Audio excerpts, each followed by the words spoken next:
योहानाचं शुभवर्तमान अध्याय 5 वचन 13 आणि 14 मी वाचून दाखवते. सर्वजण लक्ष द्या.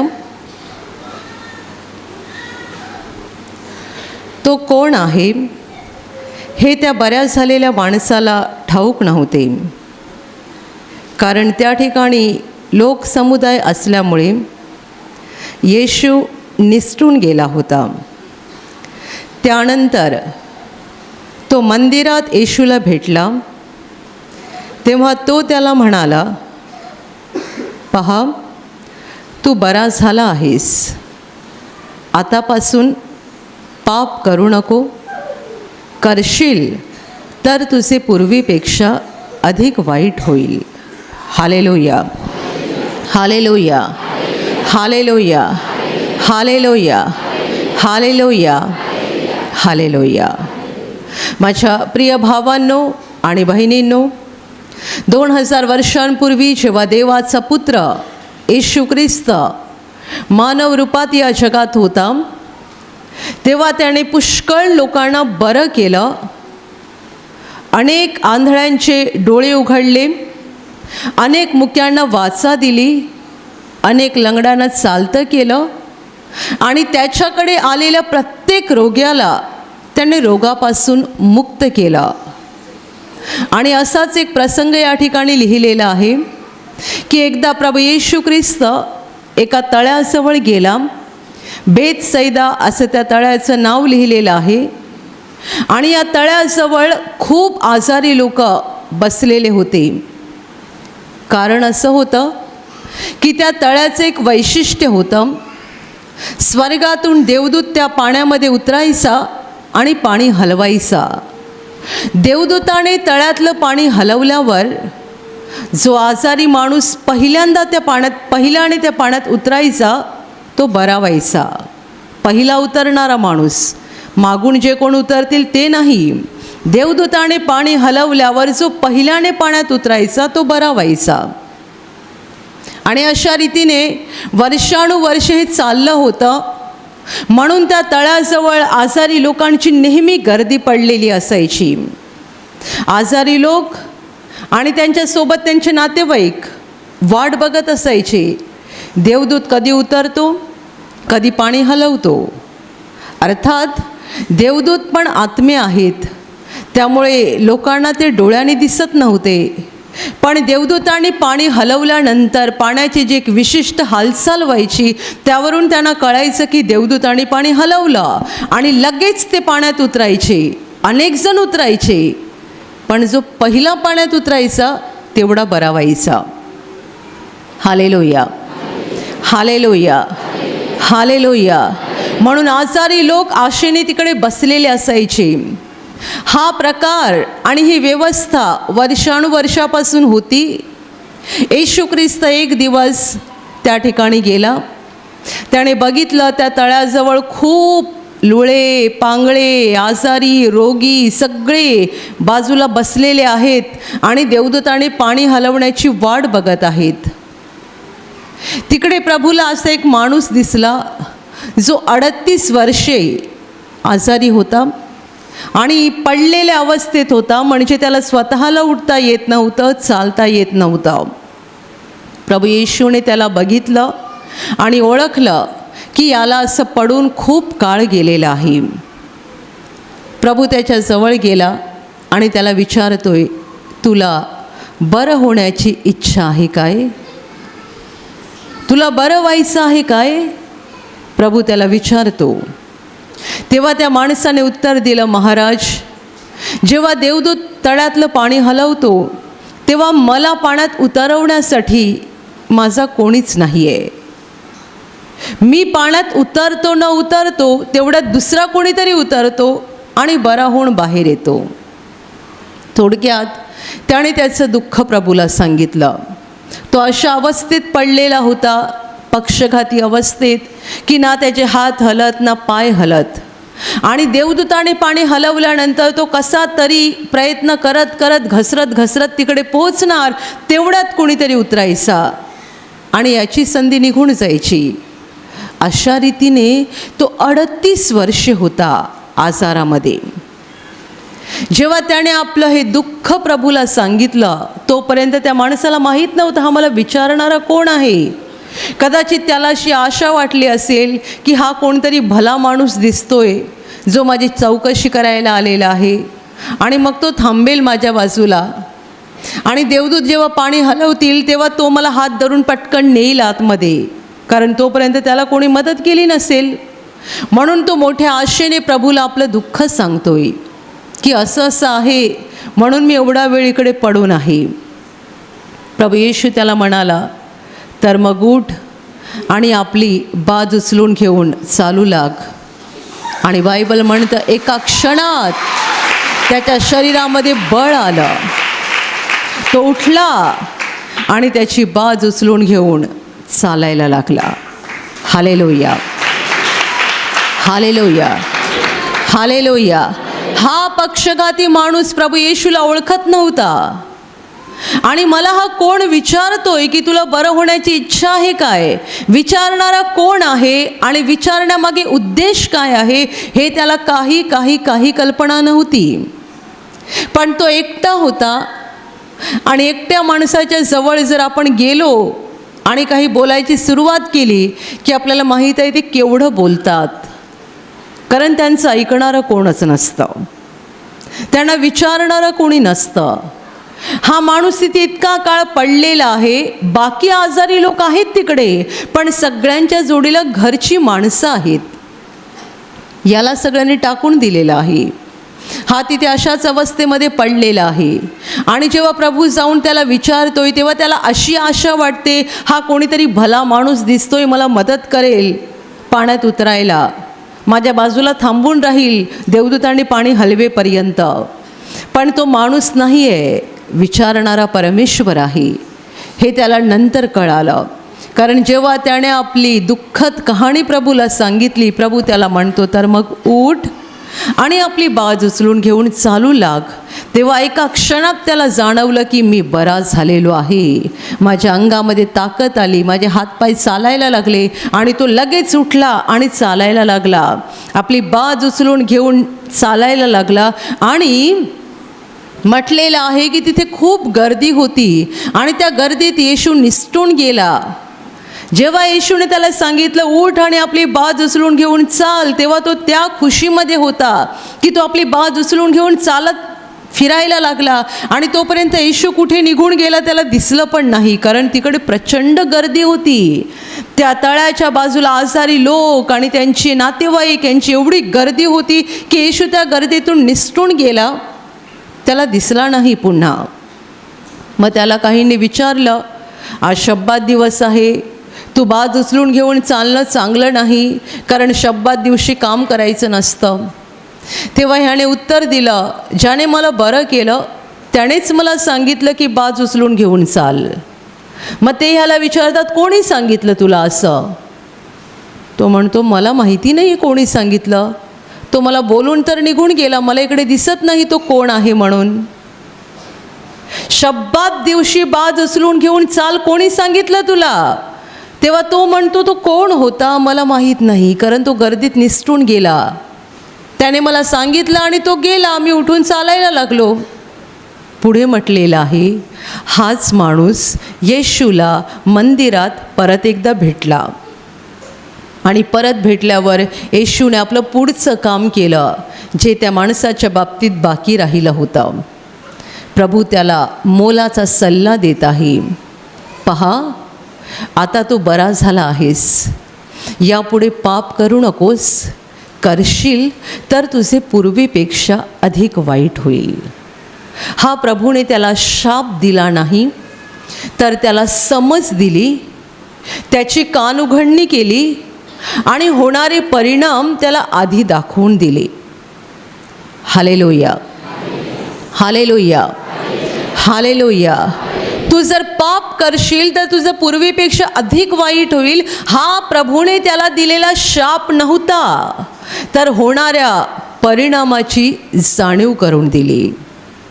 तुम्ही मुलाला सांगता ना, बघ चांगला अभ्यास कर, चांगले परीक्षेमध्ये मार्क्स मिळव, जर तसं केलं नाही तर आयुष्य फुकट जाईल. आम्ही कसे काबाड कष्ट करून जीवन जगतोय, कधी खायला मिळतं कधी मिळत नाही, तशी तुझी पण अवस्था होईल. सांगताना मुलांना हा तुम्ही शाप नाही देत, मुलांना समज देताय, होणाऱ्या परिणामाची जाणीव करून देताय. तुमचा मुलगा वाईट मार्गाला लागलेला आहे, तुम्ही त्याला सांगताय बाळा ती वाईट संगत सोडून दे, ते जे मित्र तू धरलेले आहेत ना ते सोड, नाहीतर ते तुला पुरं खड्ड्यामध्ये पाडतील. चांगले मित्र धर, ते वाईट मित्र सोडून दे. तू या वाईट मित्राच्या संगतीत राहिला तर पूर्ण आयुष्य उद्ध्वस्त होईल. असं जेव्हा एक आई किंवा एक बाबा आपल्या मुलाला समजावतात तेव्हा ते त्यांना शाप देत नाहीत, येणाऱ्या परिणामाची जाणीव करून देतात, त्यांना समज देतात. पहा आता तू बरा झालेला आहेस, यापुढे पाप करू नकोस, करशील तर तुझे पूर्वीपेक्षा अधिक वाईट होईल. हा शाप नव्हता, पुढच्या परिणामाची जाणीव करून देणं होतं. Hallelujah, hallelujah, hallelujah. आणि ह्यावरून प्रभूने त्याला हे पण स्पष्ट दाखवून दिलं की 38 वर्षे तुझी जी काही अवस्था होती ना ती तुझ्या पापामुळे झालेली होती. तुझ्या पापामुळे तू आजारी झाला होतास, तुझ्या पापामुळे तू अशा वाईट स्थितीला पोहोचला होता आणि तुझ्या पापामुळे तू एवढं दुःख भोगलंस. आता मात्र पाप करू नकोस, नाहीतर पुन्हा एकदा तुझी तीच परिस्थिती होईल आणि पूर्वीपेक्षा अधिक वाईट होईल. Hallelujah, hallelujah, hallelujah, hallelujah. संपूर्ण जग आजाराने आणि समस्येने भरलेलं आहे, पण विचार करायला पाहिजे नक्की हे आजार कोणत्या दरवाजातून येतात आणि या समस्या कोणत्या दरवाजातून आतमध्ये प्रवेश करतात. आजाराला प्रवेश करण्यासाठी दरवाजा लागतो, समस्यांना प्रवेश करण्यासाठी दरवाजा लागतो. आमच्या घरात आमच्या जीवनात प्रवेश करायला त्यांना दरवाजा लागतो आणि तो दरवाजा आहे पाप. 2 अक्षराचा छोटासा शब्द आहे, पण महाभयानक शब्द आहे, ज्याने संपूर्ण मानवजात उद्ध्वस्त झालेली आहे. पाप म्हणजे देवाला काय आवडतं ते करायचं नाही, मला काय आवडतं ते करायचं. पाप म्हणजे देवाच्या आज्ञा पाळायच्या नाहीत आणि स्वतःच्या वासनेप्रमाणे आणि स्वतःच्या इच्छेप्रमाणे जगायचं. आणि जेव्हा मी असं करतो तेव्हा मी दुसऱ्यांवर अन्याय करतो. जेव्हा मी पाप करतो तेव्हा मी दुसऱ्या माणसांवर अन्याय करतो आणि देवाला ते मुळीच सहन होत नाही. पापाचा खरा अर्थ आहे देवाचं न ऐकता सैतानाचं ऐकणं. सैतान आम्हाला पाप करायला सांगतो, तो आम्हाला वाईट करायला सांगतो, आम्ही त्याचं ऐकतो आणि त्याचं ऐकल्यावर तो आम्हाला बक्षीस देतो. ते बक्षीस आहे आजार, भांडणं, संकट, समस्या.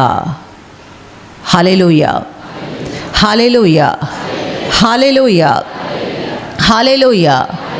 आम्ही म्हणतो अमुक गोष्टीमुळे आजार आला, तमुक गोष्टीमुळे आजार आला.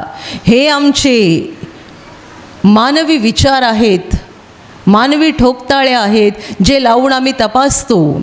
माझ्या बाबांना डायबिटीस होता ना म्हणून मला आहे, माझ्या आईला डायबिटीस होता ना म्हणून मला आहे. बायबल शिकवतं पापाचा परिणाम आजार, दुःख, संकट. याचं अजून एक मोठं उदाहरण आपण बायबलमध्ये वाचतो. एकदा प्रभू येशू एका घरात होता आणि तिकडे एवढी गर्दी जमली होती, एवढी गर्दी की घरात काय, घराच्या बाहेर पण उभं राहायला जागा नव्हती, दरवाजात पण उभं राहायला जागा नव्हती.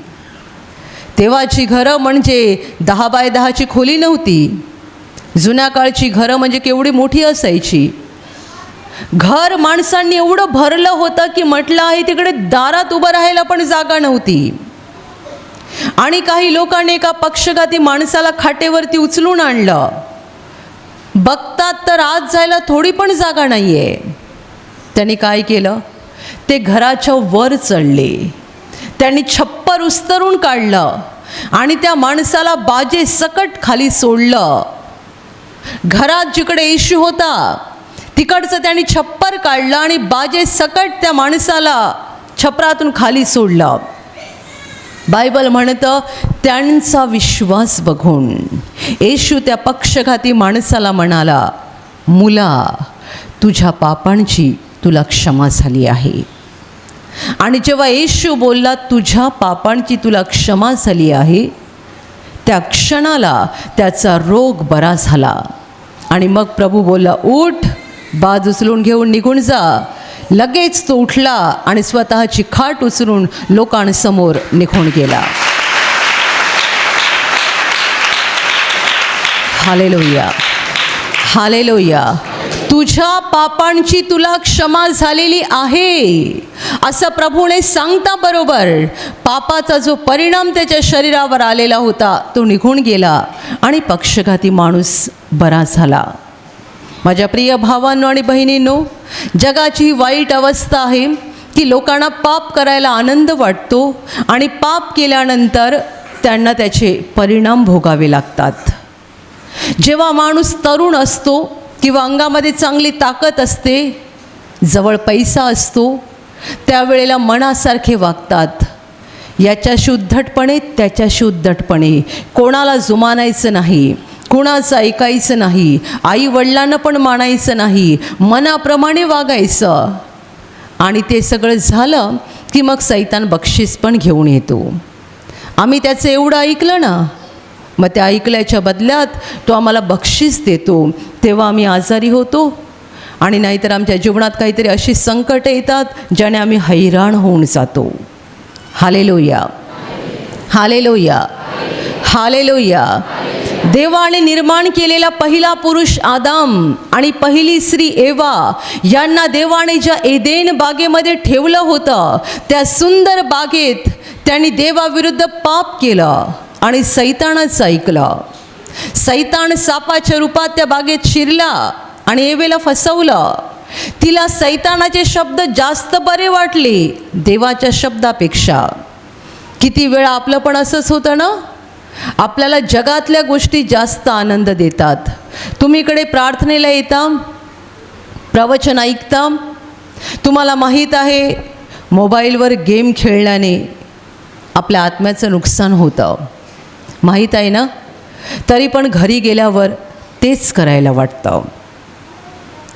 चुकीचे व्हिडिओ बघणं, चुकीच्या गोष्टी मोबाईलमध्ये बघणं देवाला अजिबात आवडत नाही आहेत आणि या गोष्टीने आपण स्वतःचं नुकसान करून घेतो हे माहिती आहे. पण बाहेर गेल्यावर तेच करायला वाटतं. ज्याप्रमाणे एखाद्या माणसाचा हात लाईटच्या तारेला लागतो आणि चिकटून राहतो, त्याला तेव्हा समजते माझ्या अंगातून करंट वाहत आहे, विद्युत प्रवाह वाहतोय, मी मरणार आहे, पण ती तार त्याला सोडता येत नाही. त्याप्रमाणे पाप माणसाला एवढं चिकटलं आहे की आम्हाला कळतं हे वाईट आहे, हे करू नये. एखाद्या बाईला समजतं मी घरी गेल्यावर माझ्या सासूवर प्रेम करायला पाहिजे, तिची सेवा करायला पाहिजे, ती आजारी आहे किंवा आता तिचं वय झालेलं आहे म्हणून तिची बुद्धी थोडी कमी झालेली आहे, ती लहान मुलासारखी वागते किंवा काही अशी वागते जे मला सहन होत नाही, मला आवडत नाही, पण तरी मी तिचं सहन करायला पाहिजे, तिच्यावर प्रेम करायला पाहिजे. तसं मी केलं तर देव मला आशीर्वाद देईल हे तिला कळतं. तरी पण प्रार्थनेत ती देवाला सांगते मला क्षमा कर, मी या आठवड्यात माझ्या सासूला असा त्रास दिला, तसा त्रास दिला, मी तिच्याबद्दल अशी कुरकुर केली, अशी रागावले तिच्यावर, क्षमा मागते. घरी गेल्यावर परत तेच करते. Hallelujah, hallelujah, hallelujah, hallelujah. आम्हाला गाणी गाणं, टाळ्या वाजवणं, देवाची स्तुती करणं या गोष्टींचा कंटाळा लगेच येतो, पण तासन तास मोबाईल बघायचा कंटाळा येत नाही, तासन तास टी व्ही बघण्याचा कंटाळा येत नाही. तुम्ही हातामध्ये बायबल उघडू बसलात 10 मिनिटात तुम्हाला डुलकी सुरू होते. समोर एखादा जगातला सिनेमा सुरू होऊ द्या, 3 तास तुम्हाला झोप येणार नाही. म्हणजे आली जरी असेल तरी ती उडून जाईल. Hallelujah, hallelujah. ही आहे मानवी दुरवस्था की आपल्याला देवाच्या गोष्टींचा कंटाळा येतो. खरं बघायचं म्हणजे सरळ मार्गाचा कंटाळा येतो. वाकडं चालायला सगळ्यांना आवडतं. Hallelujah, hallelujah, hallelujah. देवाने आदामाला सांगितलं होतं, तुम्ही हे फळ खाऊ नका. ज्या दिवशी तुम्ही हे फळ खाल त्या दिवशी तुम्ही मराल. सैतान एवेला म्हणतोय, तुम्ही जर हे फळ खाल तर तुम्ही मरणार नाहीत, देवासारखे बनाल. देवाचे शब्द होते, तुम्ही हे फळ खाल तर मराल. त्या दिवशी देव म्हणतो, ज्या दिवशी तुम्ही खाल त्या दिवशी तुम्ही खास मराल. आणि सैतान म्हणतोय, तुम्ही हे फळ खाल तर देवासारखे बनाल. एवेने सैतानाच्या शब्दावर विश्वास ठेवला. ते शब्द तिला आवडले. आम्ही देवा समान बनणार. देव खरं बोलतो ना, म्हणून आपल्याला देवाचं कधी कधी आवडत नाही. सैतान आपल्याला खोटं सांगतो, ते आपल्याला आवडतं. तो खोटं सांगतो. येशू म्हणाला, तो आरंभापासून लबाड आहे, लबाडीचा बाप आहे. तो आपल्याला सगळं खोटं सांगतो, फसवतो आणि आपण त्याच्या शब्दावर माना डुलवतो, कारण आपल्याला ते बरे वाटतात शब्द. एवेला हे कळलं नाही की देवाने काय सांगितलं आहे, हे फळ खायचं नाही आहे. एकाच झाडाचं तर देवाने फळ खायला बंद केलं आहे, बाकी सगळी फळं खायला सांगितली आहेत. पण सैतानाचे शब्द होते, तुम्ही फळ खाल तेव्हा तुम्ही देवासारखे बनाल. आणि तिने सैतानाचं ऐकलं. हे होतं जगातलं पहिलं पाप, आज्ञाभंगाचं पाप. जे फळ खायला देवाने बंद केलं होतं ते त्यांनी खाल्लं आणि तेव्हापासून माणूस आणि देव यांचं नातं तुटलं. माणूस देवापासून दूर होत गेला एकाच गोष्टीच्या द्वारे, पापाच्या द्वारे. सैतानाचं ऐकत राहिला, सैतानाचं ऐकत राहिला आणि आज या घटनेला 6000 वर्ष झालेली आहेत. गेली 6000 वर्षे जगात जन्माला येणारा प्रत्येक माणूस सैतानाचं ऐकतो, पाप करतो आणि पापाचे परिणाम भोगतो. कारण सैतानाचं ऐकल्यामुळे सैतान त्याला बक्षीस पण देतो. Hallelujah, hallelujah, hallelujah. आणि तो एवढा वाईट आहे, सैतान एवढा वाईट आहे, एवढा दुष्ट आहे की तो आपल्याला पाप करायला लावतो. आणि जेव्हा त्या बदल्यात आपल्याला पापाचे परिणाम भोगायला लावतो, तेव्हा तो आपल्याला सांगतो, बघितलं देवाने तुला आजार दिला, बघितलं देवाने तुला दुःख दिलं, बघितलं देवाने तुझं वाईट केलं. तोच आपल्याला पाप करायला लावतो, तोच आपल्याला आजार आणि दुःख देतो आणि तोच आपल्याला सांगतो, बघितलं देवाने तुझं वाईट केलं. Hallelujah, hallelujah, hallelujah, hallelujah. आम्ही पाप करतो म्हणजे आम्ही देवाच्या विरुद्ध वागतो आणि देवाच्या विरुद्ध वागल्यामुळे सैतानाला आमच्या जीवनावर अधिकार मिळतो आणि त्या अधिकाराचा वापर करून तो आमची वाट लावतो, नुकसान करतो, आम्हाला आजार देतो, दुःख देतो, संकट देतो. पर्याय काय, उपाय काय, सोल्युशन काय? येशूच्या क्रुसाजवळ या, पापांचा पश्चाताप करा, कारण प्रभूने त्या क्रुसावर आपली पापं वाहून नेलेली आहेत. पश्चाताप करा, क्षमा मागा आणि निश्चय करा की यापुढे मी स्वतःमध्ये बदल करणार. मी सरळ रस्त्याने चालणार, वाकड्या मार्गाने चालणार नाही. प्रभूची वचनं आम्हाला सरळ मार्गावरून नेतात. त्या वचनात राहून वागणार. पूर्वी जे केलं त्याची देवाने क्षमा केली, आता पुन्हा ते करायचं नाही आहे. पूर्वी खोटं बोललो, आता बोलायचं नाही आहे. पूर्वी चोऱ्या केल्या, आता करायच्या नाही आहेत. पूर्वी दुसऱ्यांवर अन्याय केला, आता करायचं नाही आहे. पूर्वी दुसऱ्यांना फसवलं आणि लुबाडलं, याचं खेचून घेतलं, त्याचं खेचून घेतलं, आता घ्यायचं नाही आहे, उलट द्यायचं आहे. दुसऱ्यांचं हिसकावून घ्यायचं नाही आहे, दुसऱ्यांना द्यायचं आहे. दुसऱ्यांना मदत करायची आहे, प्रेमाने वागायचं आहे, गर्व काढून टाकायचा आहे, स्वार्थ काढून टाकायचा आहे, लबाडी आणि सगळी पापं काढून टाकायची आहेत आणि देवाच्या वचनाप्रमाणे सरळ चालायचं आहे. दुसऱ्यांवर प्रेम करायचं आहे, सत्याने वागायचं आहे. जो असं करतो तो देवाचा पुत्र बनतो, ती देवाची मुलगी बनते. देवाच्या पवित्र हातामध्ये ते सुरक्षित राहतात आणि सैतानाला त्यांच्यावर अधिकार मिळत नाही. Hallelujah, hallelujah, hallelujah. काही लोकांना असा अनुभव येतो की जेव्हा ते प्रार्थनेला येतात तेव्हा ते बरे होतात आणि जेव्हा ते इथून घरी जातात तेव्हा पुन्हा 1-2 दिवसाने आजारी होतात. जेव्हा प्रार्थनेला येतात तेव्हा बरे होतात, घरी गेल्यावर पुन्हा आजारी होतात. का? तुम्ही प्रार्थनेत देवाकडे क्षमा मागता, देव तुम्हाला क्षमा करतो, तेव्हा सैतानाचा अधिकार संपतो आणि आजार निघून जातो. तुम्ही घरी गेल्यावर पुन्हा त्याच गोष्टी करता आणि पुन्हा एकदा ते सैतानाचे आत्मे येऊन तुम्हाला पकडतात. देवाचे एक फार मोठे सेवक होऊन गेले, जॉन ऑस्टिन नावाचे. त्यांनी सांगितलेली सत्य घटना आहे. त्यांना एका ठिकाणी एका चर्चमध्ये प्रार्थनेसाठी बोलावलं होतं. ते तिकडे गेले, त्यांनी लोकांना प्रवचन दिलं, प्रार्थना केली आणि त्यावेळेला त्यांनी लोकांना सांगितलं, तुमच्यामध्ये कोणी मुके किंवा बहिरे असतील त्यांनी समोर या, मी तुमच्यासाठी प्रार्थना करणार आहे. तेव्हा एका बाईला कोणीतरी पुढे घेऊन आलं. ती बहिरी होती, तिला ऐकायला येत नव्हतं, त्यामुळे तिला कोणी शेजाऱ्यांनी सांगितलं असेल, समोर आणून उभं केलं. दुसरेही काही लोक उभे होते. जॉन ऑस्टिनने प्रार्थना केली आणि देवाचे सेवक म्हणतात, मी प्रार्थना केल्यानंतर क्षणात तिला ऐकायला यायला लागलं. ती मुकी नव्हती पण बहिरी होती, तिला ऐकायला यायला लागलं. तिने साक्ष दिली, मी बरी झाले, आता मला ऐकायला येतं. घरी गेली.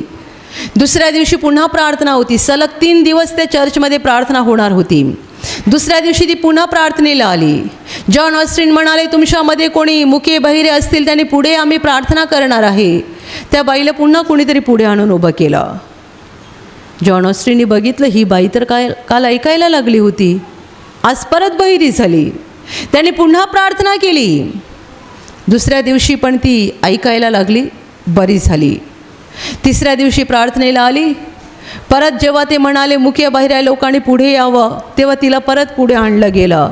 परत तिला ऐकू येईन असं झालं होतं, बहिरी झाली होती. तेव्हा जॉन ऑस्टिन तिच्याकडे बघत राहिले, ही बाई एकसारखी बहिरी कशी होते. ते म्हणतात, जेव्हा मी तिच्याकडे बघून पेचात पडलो तेव्हा त्या चर्चचे जे पॅस्टर होते ते हळूच माझ्याजवळ येऊन म्हणाले, ब्रदर, तिला सोडून द्या, तिच्यासाठी प्रार्थना करू नका, कारण तिचं असं आहे ना, ती पापामध्ये आहे. ती ज्या पुरुषाबरोबर राहते तो तिचा नवरा नाही आहे, तिने तिच्या नवऱ्याला सोडलं आहे, दुसऱ्या पुरुषाबरोबर राहते. तुम्ही इकडे प्रार्थना करता तेव्हा अशुद्ध आत्मा सोडून जातो आणि तिला ऐकायला येतं. घरी गेल्यावर तिचं पाप सुरू असतं, पुन्हा तो बहिरा आत्मा तिला पकडतो आणि म्हणून पुन्हा पुन्हा ती बहिरी होते. तिच्यासाठी प्रार्थना करणं सोडून द्या, तिला तसंच ठेवा. Hallelujah, hallelujah. तेव्हा जॉन ऑस्टिन म्हणाले, मला समजलं की परत परत तो बहिरा आत्मा तिला का पकडत होता. जे लोक प्रार्थनेला येतात आणि बाहेर जाऊन त्यांची पापं सुरू ठेवतात ते पुन्हा पुन्हा सैतानाच्या हातात सापडतात. पुन्हा पुन्हा तुमच्यापैकी काही भाऊ असे असतील, काही बहिणी पण असतील, तुम्ही काही व्यवसाय करत असाल, काहीतरी उद्योगधंदा करत असाल आणि त्यात तुम्ही दुसऱ्यांना फसवताय, लुबाडताय. आता प्रार्थनेला आल्यानंतर तुम्ही प्रामाणिकपणे काम केलं पाहिजे. दुसऱ्यांना फसवून तुम्हाला दिवसाला 1000 रुपये मिळत असतील, आता प्रामाणिकपणे वाकून तुम्हाला 100 रुपये मिळतील. पण फसवून मिळालेले 1000 रुपये शापित होतात. ते जेव्हा तुम्ही घरात आणता तेव्हा शाप येतात. म्हणून ते येतात आणि दुसऱ्या मार्गाने जातात. मुलगा आजारी झाला, बायको आजारी झाली, काहीतरी मोठा आजार आला, काहीतरी मोठं संकट आलं, ते 1000 रुपये घरात राहत नाहीत. पण तुम्ही 100 रुपये मिळवाल ना, प्रामाणिकपणे, मेहनतीचे, ते आशीर्वादित होतील आणि ते तुम्हाला संपणार नाहीत. Hallelujah, hallelujah. 5 भाकरी जसं आशीर्वाद दिल्यानंतर संपल्या नाहीत. 5,000हून अधिक लोक जेवले आणि तरी 5 भाकरी संपल्या नाहीत. का? कारण तिथे 5 भाकरी नुसत्या नव्हत्या, त्यामध्ये देवाचा आशीर्वाद आलेला होता. तुमचे 100 रुपये जर देवाच्या आशीर्वादाने आलेले आहेत तर ते 100 रुपये तुम्हाला संपणार नाहीत. आणि 1000 रुपये जे तुम्ही चुकीच्या मार्गाने मिळवलेले आहेत ते मात्र टिकणार नाहीत. Hallelujah, hallelujah, hallelujah. खूप वर्षापूर्वी केंद्रामध्ये निवासी शिबिर सुरू होतं आणि त्यावेळेला लोकांकडे मोबाईल नव्हते. त्या काळातली ही गोष्ट आहे. आपल्या केंद्राच्या काउंटरवर एक लँडलाईन फोन होता आणि कुणाला घरी फोन करायचा असेल तर तिकडेच येऊन करावा लागायचा. मंगळवारच्या दिवशी शिबिरात पापाविषयी प्रवचन दिलं जायचं. ते प्रवचन झाल्यानंतर शिबिराच्या हॉलमधून एक बाई घाईघाईने आली काउंटरकडे आणि काउंटरवरच्या सिस्टरला म्हणते, हा नंबर घ्या आणि मला ताबडतोब घरी फोन लावून द्या. काउंटरवरची बहीण बोलली, फोनची वेळ संध्याकाळी आहे, तुम्ही संध्याकाळी फोन करा. ते बोलते, नाही नाही, मला अर्जंट घरी बोलायचं आहे, अर्जंट आहे, आत्ताच फोन लावा. त्या बहिणीला पण गोंधळ वाटला, नक्की एवढं अर्जंट काय असेल. तिने फोन लावून दिला. या बाईने हातात फोन घेतला आणि घरच्यांना सांगितलं, हॅलो, मी इकडे शिबिरात आहे आणि मी आता प्रवचनात ऐकलं आणि मला कळलं आपण दारू करून विकतो ना, ते पाप आहे, आत्ताच्या आता बंद करा. मी घरी येईपर्यंत थांबू नका, आजच्या आज ते बंद झालं पाहिजे. यापुढे घरात मला शाप नकोत, आशीर्वाद पाहिजेत.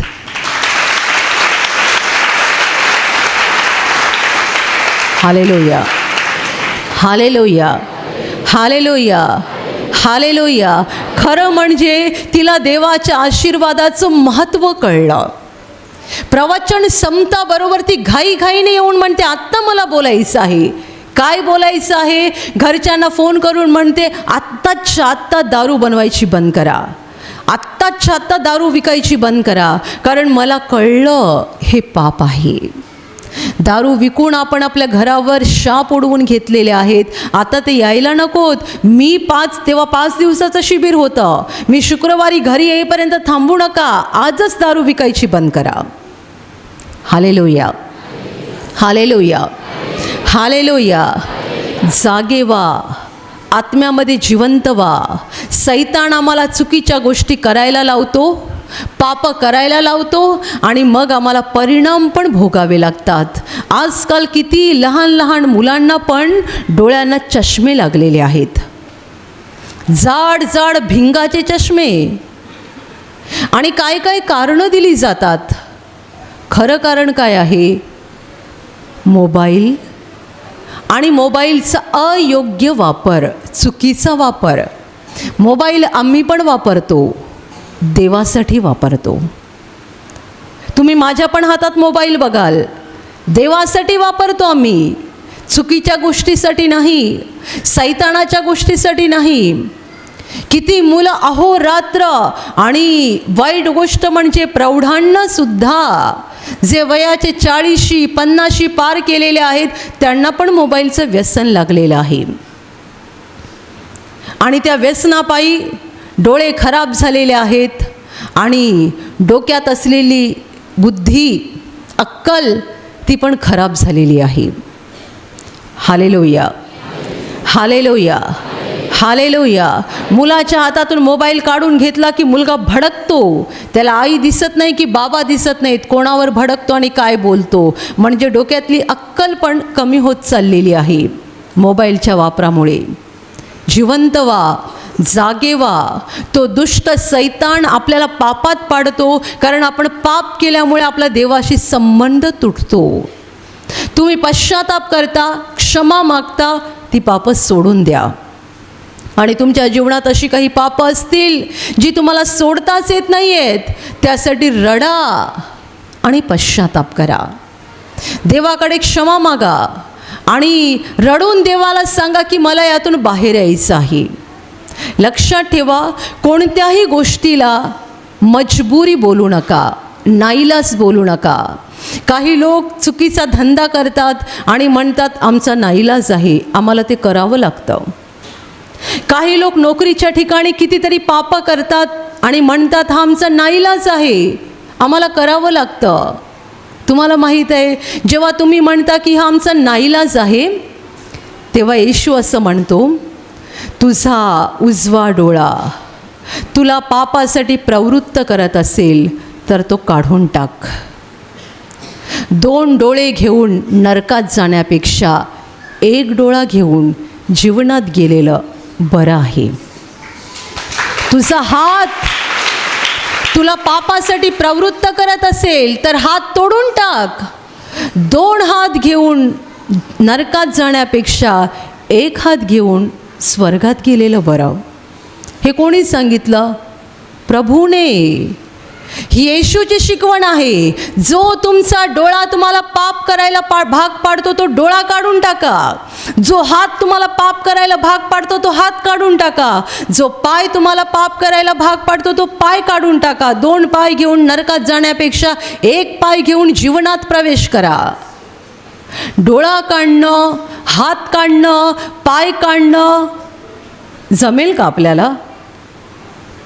आणि येशूला काय खरंच सांगायचं आहे तुमचा हात तोडून टाका आणि पाय तोडून टाका?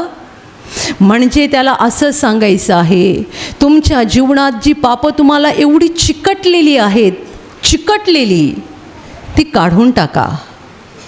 तुम्ही बोलू नका ही माझी मजबुरी आहे, हा माझा नाईलाज आहे. ती पापं करून नरकात जाण्यापेक्षा गरीब राहून आणि साधं जीवन जगून स्वर्गात गेलेलं बरं आहे. दिवसाला 1000 रुपये की 10,000 रुपये कमवून वाईट मार्गाने, ते पण याला फसवून त्याला फसवून 10,000 रुपये दिवसाची कमाई करून मेल्यावर नरकात जाण्यापेक्षा दिवसाला प्रामाणिकपणाचे 100 रुपये कमवा आणि डाळ भात खा, साधं जीवन जगा. 5,000चे आणि 10,000चे कपडे घालायला मिळाले नाहीत तरी चालेल, 500 रुपयाचे कपडे घाला अंगावर, 300 रुपयाचे कपडे घाला अंगावर, साधं जीवन जगा आणि स्वर्गात जा. त्याच्याकडे भारी कार आहे, मग माझ्याकडे असली पाहिजे. त्याने अमुक मोटरसायकल घेतली तर माझ्याकडे असली पाहिजे. आणि त्यासाठी इथून तिथून इथून तिथून वाकड्या मार्गाने जाऊन पैसे मिळवायचे. भारी गाडी पाहिजे, हातामध्ये सोन्याच्या अंगठ्या आल्या पाहिजेत, गळ्यामध्ये सोन्याच्या चैन आल्या पाहिजेत आणि भपकेबाज जीवन जगून वाईट मार्गाने वागून नरकात जाण्यापेक्षा साधं जीवन जगा, सरळ वागा आणि स्वर्गामध्ये पोहोचा. Hallelujah, hallelujah.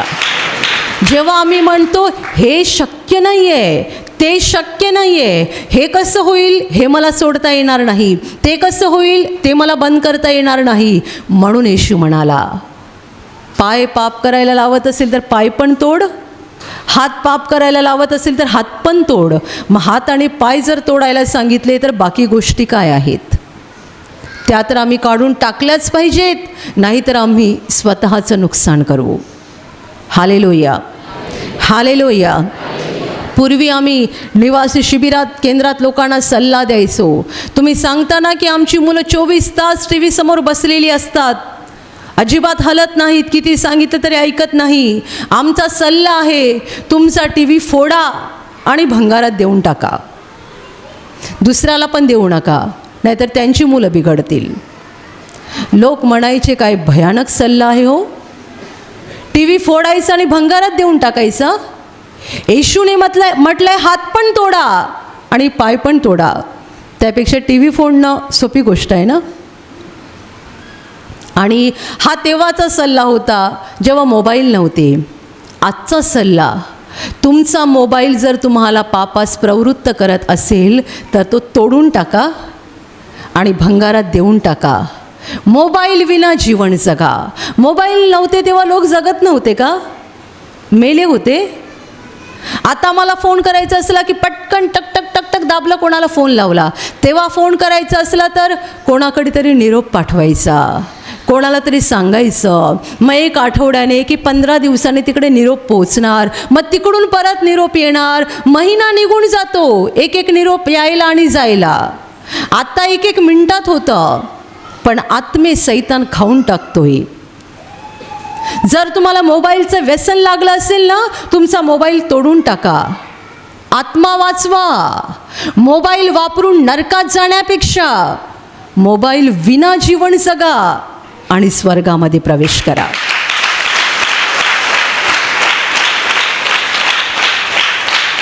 Hallelujah, hallelujah. तुम्हाला स्वतःवर ताबा ठेवता येतो का? फोन करण्यापुरता, आणि तेही योग्य फोन, चुकीचे फोन नाहीत.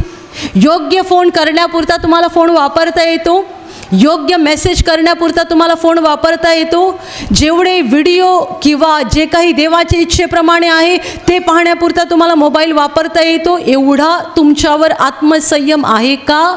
असेल तर मोबाईल बाळगावा, नसेल त्यांनी मोबाईल बाळगू नये. ज्यांचा स्वतःवरती आत्मसंयम नाही आहे, ताबा नाही आहे, त्यांनी मोबाईल बाळगू नका. कारण तो तुम्ही मोबाईल नाही, साप बाळगताय खिशात.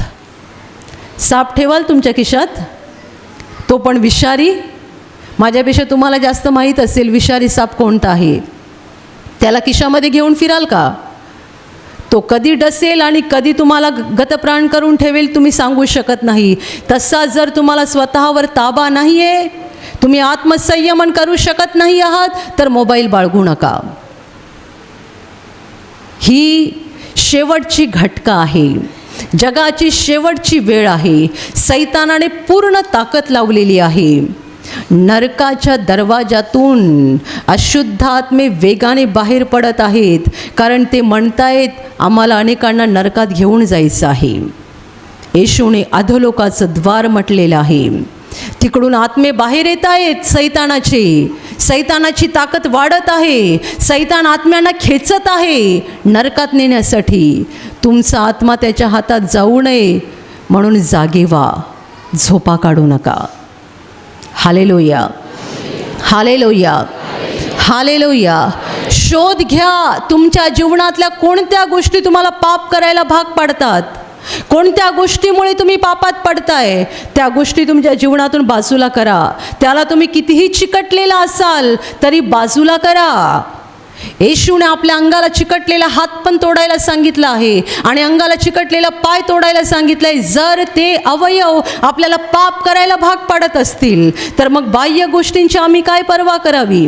कितीही चिकटलेले असतील तरी काढून टाका. आणि अशी माणसं जी तुम्हाला पाप करायला प्रवृत्त करतात, अशी माणसं जी तुम्हाला देवाविरुद्ध नेतात, त्या माणसांशी संबंध तोडा आणि त्यांच्यापासून दूर राहा. Hallelujah, hallelujah. त्यांना काय वाटेल त्याचा विचार करू नका, नाहीतर ते नरकात चाललेत, तुम्हाला पण घेऊन जातील. ते तुम्हाला पाप करायला प्रवृत्त करतायत, देवापासून दूर नेत आहेत, तर त्यांच्या भावनांचा विचार नका करू की त्यांना काय वाटेल.